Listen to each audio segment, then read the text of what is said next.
कथेचं नाव आहे प्रवास तिच्या स्वप्नांचा. भाग 31. जानू, अगं पण त्या दिवशी स्वानंदी रडत का होती? तू सांगितलंच नाहीस मला, साहिलने जान्हवीला विचारले. हां, ते तिची आई तिचं लग्न ठरवत आहे. जान्हवी कुठल्या तरी विचारात हरवत सहज बोलून गेली. काय? तिचं लग्न? कधी? कुठे? आणि तू मला हे सगळं आत्ता सांगत आहेस? साहिल जरा रागातच तिच्यावर बरसला. त्याचा असा रागाने भरलेला आवाज ऐकून जान्हवी स्वतःच्या विचारातून बाहेर आली. ब्रो, रिलॅक्स, असं काहीच नाहीये, ती त्याला समजावत शांत करत होती. खरंच तिचं लग्न ठरलंय का? साहिलने थोड्या टेन्शनमध्ये येत हळव्या आवाजात तिला विचारले. नाही रे ब्रो, तिचं लग्न ठरलं असतं तर तुला सांगितलं नसतं का मी? असं काहीच नाही आहे, रिलॅक्स. त्याच्या शब्दामागची वेदना जान्हवीला समजून येत होती, म्हणूनच ती त्याला शांत करत होती. तिला चांगलंच माहिती होतं तिचा भाऊ कसा आहे ते. एखाद्याला जीव लावला, त्याला मनापासून आपलं मानलं ना, तर त्यांच्या सुखासाठी तो स्वतःची सुद्धा पर्वा करणार नाही. अगदी शेवटच्या श्वासापर्यंत ते नातं निभावून न्यायची त्याची तयारी असते. पण आपल्यामुळे कुणीही दुखावू नये, हा मात्र त्याचा प्रामाणिक प्रयत्न असतो. ब्रो, हे बघ, आता विषय निघालाच आहे तर तुला सगळंच सांगते मी. मला माहीत नाही तुला हे सगळं सांगणं योग्य असेल की नाही, पण मला तुला अंधारात ठेवायचं नाही आहे. स्वानंदीसोबत तू तुझं आयुष्य पुढं न्यायच्या आधी तू तिचा भूतकाळ जाणून घ्यावास असं मला वाटतंय. खरं तर तिच्या भूतकाळाविषयी मी तुला सांगणं हे चुकीचं आहे. रादर मला तो हक्क नाही. तिचा भूतकाळ कुणाला सांगायचा आणि कुणाला नाही, हा सर्वस्वी तिचा निर्णय आहे.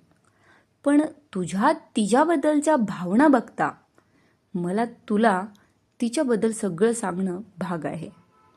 मी जे काही सांगेन त्याचा नीट विचार कर हं, आणि मगच पुढचा निर्णय घे.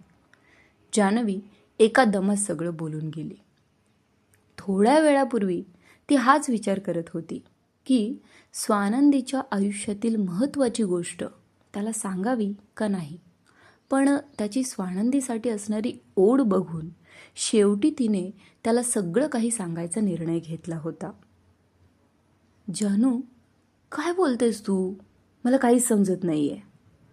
असं काय आहे तिच्या भूतकाळात जे मला जाणून घेणं गरजेचं आहे असं वाटतंय तुला? साहिल आता थोडा अस्वस्थ झाला होता.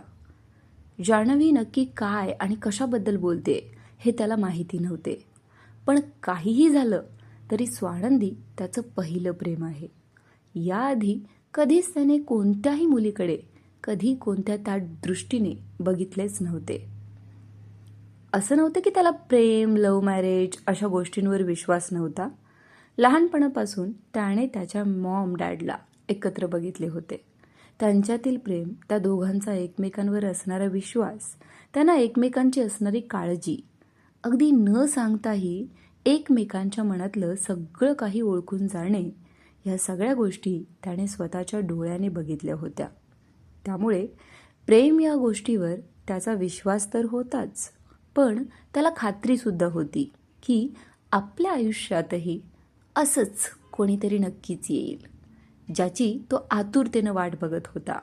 आणि फायनली त्याचं ते वाट बघणं स्वानंदीजवळ येऊन थांबलं होतं.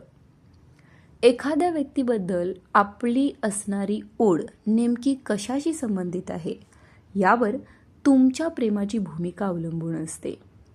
प्रेम हे फक्त अनुभवण्याचं नाही, तर अनुभव करून द्यायचा एक सुखद सोहळाच असतो जणू. समोरची व्यक्ती तुमच्यावर प्रेम करते, त्याहीपेक्षा जास्त प्रेम तुम्ही त्याला दिलं ना, तर त्याची तुमच्यासाठी असलेली ओढ ही कधीच कमी होत नसते. तुमच्याशी एकनिष्ठ असणाऱ्या तुमच्या पार्टनरसोबत तुम्हीही तोच स्टँड घेणं अपेक्षित असते. दोघांनाही एकमेकांच्या सुखाची आणि दुःखाची जाणीव असणे गरजेचे असते. तरच तुमच्या प्रेमाची पातळी उच्च दर्जा गाठते आणि परिणामी एक सुखद आयुष्य तुमच्या वाट्याला येते, असे स्पष्ट मत साहिलचे होते. साहिल अजूनही अस्वस्थपणे जान्हवीकडे पाहत होता. जानू, बोल ना, काय सांगायचे तुला? साहिलने पुन्हा एकदा विचारले. ब्रो, मला खरंच काही कळत नाही आहे. म्हणजे बघ ना, तू आजपर्यंत स्वानंदीला कधी भेटलाही नाहीस ना, कधी तिच्यासोबत बोलला आहेस. तरीही कसं काय तुला तिच्याबद्दल एवढी ओढ निर्माण झाली? म्हणजे बघ ना, असं न भेटता न बोलता कसं काय कोणी एखाद्या व्यक्तीच्या प्रेमात पडू शकतो? जान्हवी जसजसं बोलत होती तसतसे साहिलच्या चेहऱ्यावरचे हावभाव बदलत होते. एक वेगळीच चमक त्याच्या चेहऱ्यावर येत होती. आता मात्र एक हलकीशी स्माईल जान्हवीला त्याच्या चेहऱ्यावर दिसायला लागली. जान्हवी समजून गेली की नक्कीच त्या स्माईल मागे काहीतरी दडलेले होते.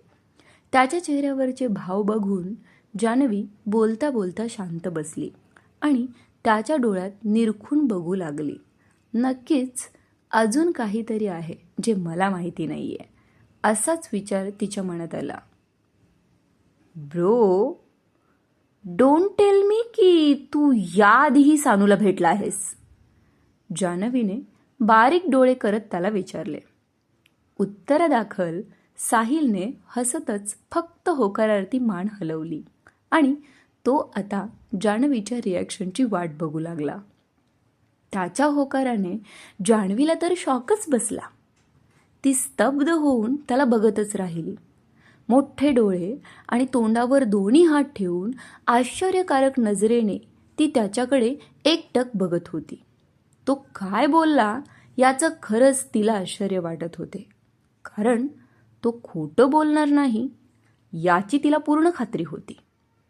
तरीही पुन्हा एकदा खात्री करून घ्यावी म्हणून ती त्याला विचारते. ब्रो, खरंच तू याआधी सानूला भेटला आहेस का?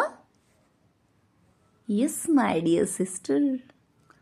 जान्हवीचे दोन्ही गाल ओढतच साहिलने तिला भानावर आणले.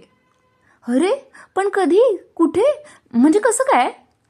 जान्हवी आता उत्साहात त्याला एकामागोमाग एक प्रश्न विचारत होती. तिला आता खरंच उत्सुकता लागून राहिली होती की ते सगळं जाणून घ्यायची. क्रमशः